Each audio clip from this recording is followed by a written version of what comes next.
Ang galing mga lods. Paano ko ginawa to? Matagal na tong post na to, pero ngayon ko lang gagawa ng tutorial dahil may nagre-request. Atensya na sa mga nag-aabang. Tara, sa CapCut, gawin natin. Let's go. Punta po tayo sa ating CapCut. Tapos po, new project. Then, kuha lang po tayo ng video na ating gagamitin sa ating gallery. I-add po natin. Umakting po ako dyan. Kunwaring may inaabangan. Tapos, pinigilan ko po. Sabay suntok po sa hangin. Tapos, yung ray gun ni Eugene. Then, saka po tayo maglalagay ng mga effect dyan. I-tap lang po natin yung overlay sa baba. Then, add overlay. Tapos po, mapupunta po tayo sa ating gallery. Ipapakita ko na po yung mga gagamitin nating effect. Katulad po niyan, yung Meteor. Tapos po yung Rasengan, yan po yung ginamit ko para sa ray gun ni Eugene dahil wala po akong makitang ray gun ni Eugene na effect. Kaya yung Rasengan na lang po ni Naruto ang ginamit ko. Then yung Explosion effect.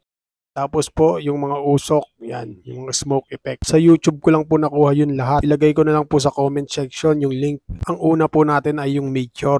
Bali, magbabawas po tayo dyan. Dahil lang kukunin lang po natin yung buong Meteor. Focus po tayo sa playhead o yung puting guhit. Stay lang po tayo dyan. Siyempre po, dapat nakatap pa rin po tayo dyan sa gagawin natin para naka-highlight. Tapos po, saka po natin piliin yung split. Then, yung sobra po, burahin po natin. Then, focus pa rin po tayo dyan sa Meteor. I-tap po natin. Tatanggalin po natin yung green color niyan o green background po niyan. Focus po tayo sa baba. Punta po tayo sa remove BG. Tapos po, piliin po natin dyan yung chroma key. Then yung bilog po na nasa Meteor, galawin lang po natin yan. Kapag nag-green na po yung mismong bilog, saka po mawawala yung green background niyan. Then focus naman po tayo sa baba. Galawin lang po natin yung intensity at yung shadow. Nilagay ko na po sa 100 yung shadow niyan. Tapos yung intensity po, inilagay ko lang po sa 50. Kapag goods na po dyan, itap po natin yung check icon sa gilid.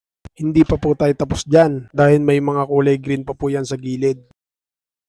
Balik lang po tayo. Tapos po, focus po tayo sa baba. Hanapin po natin dyan yung adjust. Then, piliin po natin dyan yung HSL. Tap po natin.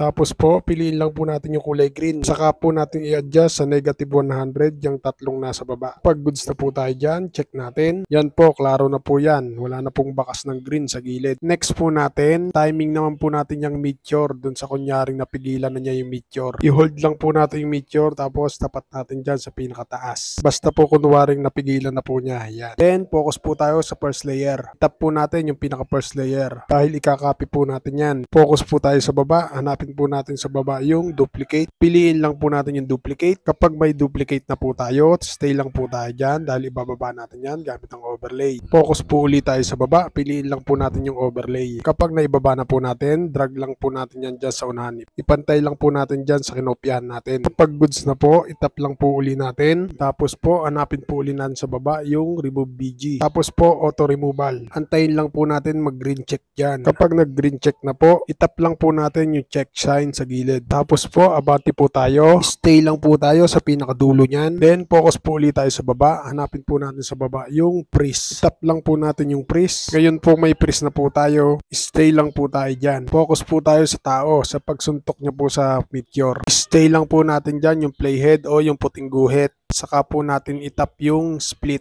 Tapos po yung sobra, burahin po natin. Then, balik po tayo sa Meteor na nagalaw. Duplicate po ulit natin yan. Hanapin po natin sa baba yung duplicate. Tap po natin yung duplicate.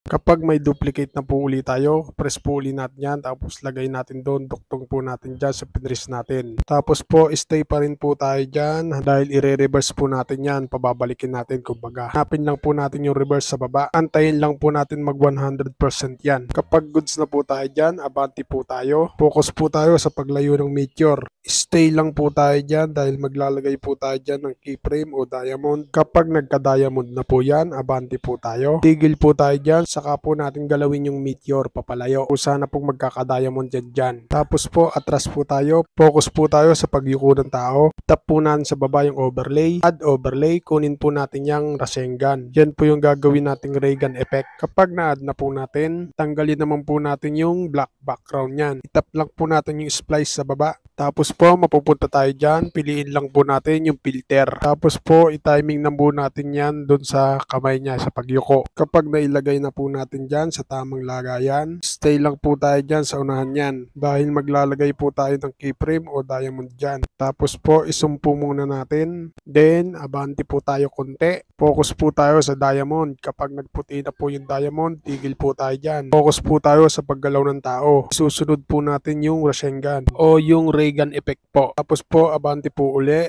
sa pag-angat niya, ganun po uli. Hanggang sa makarating na po tayo sa dulo. Basta po isusunod lang po natin yung ray gun effect bago siya tumira. Sa pagdating po natin sa dulo, yung kunwaring po forma na siyang titira, ilalayo na po natin yung effect na yan hanggang dun sa dulo, hanggang dun sa bato. Tapos po, i-check natin. Yan po, kung napapansin nyo, yung Rasengan o yung effect ay nasa unahan. Takpan po yung tao. Piliin lang po natin sa baba yung layer. Tapos po, piliin lang po natin yung arrow sa kaliwa. Magpapalit na po ng pwesto yan. Then, stay po tayo sa pinakadulo niyan. Burahin lang po natin yung sobra dyan. Ganon din po yung meteor.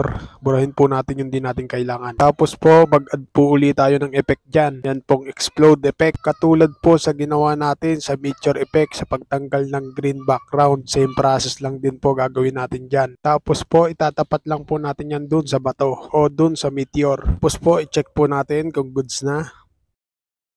Kapag goods na po tayo dyan sa meteor at sa ray gun effect at sa explodes, maglagay naman po tayo ng smoke effect. Tatapat lang po uli natin yung puting guhit o yung playhead dyan sa pagpigil niyan sa bato. Add overlay po uli tayo. Yan po yung smoke effect na gagamitin natin dyan. Itap lang po natin yung add sa gilid. Tapos po, splice po uli, piliin natin. Tapos po, punta po tayo sa filter para po matanggal yung black background. Then, i-timing na po natin dyan. Ibaba lang po natin. Kapag goods na po tayo dyan, punta naman po tayo sa pagsuntak niya sa meteor. Diyan naman po tayo maglalagay ng smoke effect. Itapat lang po natin dyan yung playhead po uli.